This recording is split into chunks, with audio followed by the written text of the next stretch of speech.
Bismillahirrahmanirrahim. Assalamualaikum warahmatullahi wabarakatuh. Waalaikumsalam warahmatullahi wabarakatuh. Alhamdulillahilladzi nahmaduhu wa nastaghfiruhu wa na'udzu billahi min syururi anfusina wa min sayyiati a'malina may yahdihillahu fala mudilla lahu wa may yudlil fala hadiyalah. Asyhadu an la ilaha illallah wahdahu la syarikalah wa asyhadu anna Muhammadan abduhu wa rasuluh. Allahumma sholli ala sayyidina Muhammad wa ala ali sayyidina Muhammad. Yang kami muliakan Bapak Sohibul Bait seluruh keluarga di rumah ini, yang kami muliakan Bapak-bapak jamaah prioritas Yasin yang insya Allah dirahmati oleh Allah Subhanahu wa Ta'ala. Puja dan puji serta rasa syukur kita sama-sama kita persembahkan kehadirat Allah Azza wa Jalla, yang mana pada malam hari ini kita masih diberikan Allah kesehatan, kelapangan waktu, sehingga kita masih dapat berkumpul di tempat kediaman Sohibul Bait ini dalam rangka untuk melanjutkan pengajian kita sebagaimana biasanya. Salawat dan salam tidak lupa pula kita sampaikan kepada junjungan kita baginda Rasulullah Muhammad Sallallahu Alaihi Wasallam, para keluarga dan sahabat-sahabatnya sekalian, dengan ucapan Allahumma sholli ala sayyidina Muhammad wa ala ali sayyidina Muhammad. Sini sebelum kita memulai untuk acara berikutnya, sedikit kami sampaikan tentang masalah wakaf. Pengertian dan hukum wakaf. Wakaf menurut arti bahasa adalah menahan, sedangkan menurut syariat adalah memindahkan hak milik pribadi menjadi milik suatu badan yang memberikan manfaat bagi masyarakat dengan tujuan untuk mendapatkan ridho Allah. Wakaf merupakan perbuatan yang sangat terpuji dan disunnahkan untuk melaksanakannya, karena merupakan salah satu sarana untuk mendekatkan diri atau bertakarub kepada Allah Subhanahu wa Ta'ala.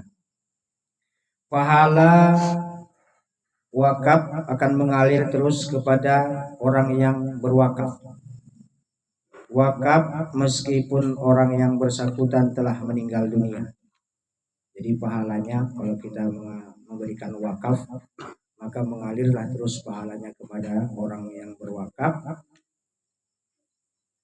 Orang yang pertama kali melakukan wakaf ini adalah dalam Islam adalah Umar bin Khattab.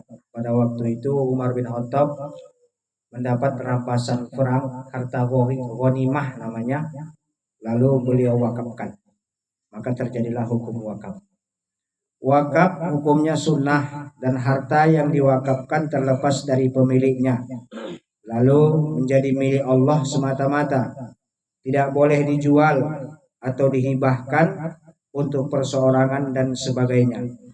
Barang yang diwakafkan harus dimanfaatkan sesuai dengan akad wakafnya atau ijab qabul wakafnya. Sedangkan pahala wakaf akan selalu mengalir karena termasuk amal jariyah. Sebagaimana kata Rasulullah, an Abi Hurairah radhiyallahu anhu, anna Rasulullah sallallahu alaihi wasallam qala iza mata banu Adam anta qata'a amaluhu illa min salas, shadaqatun jariyah au ilmun yantafa'u bihi au waladin sholihi yad'u lahu. Abu Hurairah radhiyallahu anhu berkata, Rasulullah shallallahu alaihi wasallam bersabda, jika anak Adam telah meninggal dunia, maka putuslah semua amal ibadahnya kecuali 3. Yang pertama, sedekah jariyah. Yang kedua, ilmu yang bermanfaat. Yang ketiga, anak yang soleh yang mendoakannya. Jadi wakaf adalah termasuk amal jariyah bagi yang mewakafkannya. Rukun wakaf itu ada 4. Yang pertama, orang yang memberikan wakaf. Itu yang pertama. Yang kedua, orang yang menerima wakaf. Yang ketiga, barang yang diwakafkan. Yang keempat, ikrar penyerahan wakaf. Inilah rukun wakaf, ada 3 perkara. Syarat-syarat wakaf itu ada 5. Yang pertama, orang yang memberikan wakaf berhak atas perbuatan dan atas kehendak sendiri. Yang kedua, orang yang menerima wakaf jelas, baik berupa organisasi maupun orang-orang tertentu. Yang ketiga, berlaku untuk selamanya, artinya tidak terikat dalam waktu tertentu. Itulah wakaf. Yang keempat, barang wakaf, barang yang diwakafkan berwujud nyata. Yang kelima, jelas ikrarnya. Jadi wakaf itu seperti kita punya tanah, kita wakafkan untuk pembangunan masjid, untuk pembangunan pesantren, dan untuk yang lain-lain. Nah, itulah baru dikatakan wakaf, barangnya jelas. Lalu apakah boleh berwakaf kepada orang kaya? Wakaf adalah salah satu cara untuk mendekatkan diri kepada Allah apabila pewakaf mensyaratkan sesuatu yang tidak merupakan pendekatan kepada Allah.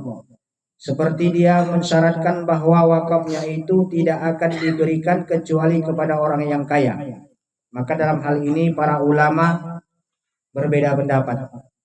Ada sebagian ulama membolehkan, tapi kebanyakan ulama, jumhur ulama, kita tidak boleh berwakaf kepada orang yang kaya. Sehubungan ulama melarang sebab syarat itu adalah syarat yang batil karena diberikan kepada orang yang tidak bermanfaat bagi pewakaf baik dalam urusan dunianya maupun agamanya.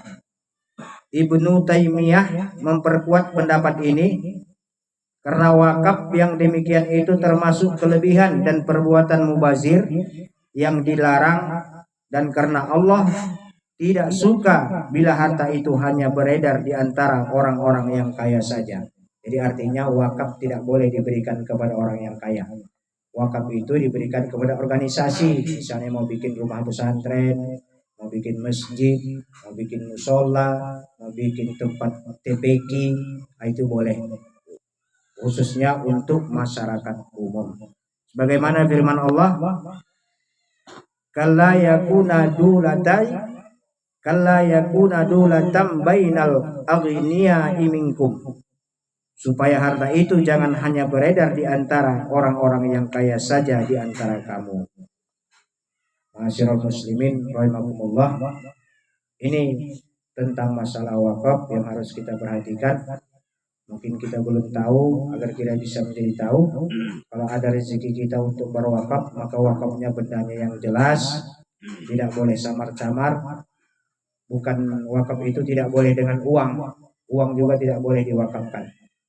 Tapi uang disedekahkan dan diinfakkan. Yang diwakafkan adalah harta, seperti kebun sawit, tanah, dan sebagainya. Asalkan jangan uang, itulah wakaf. Untuk itu, marilah sama-sama kita lanjut perwiridan Yasin kita ini sebagaimana biasa.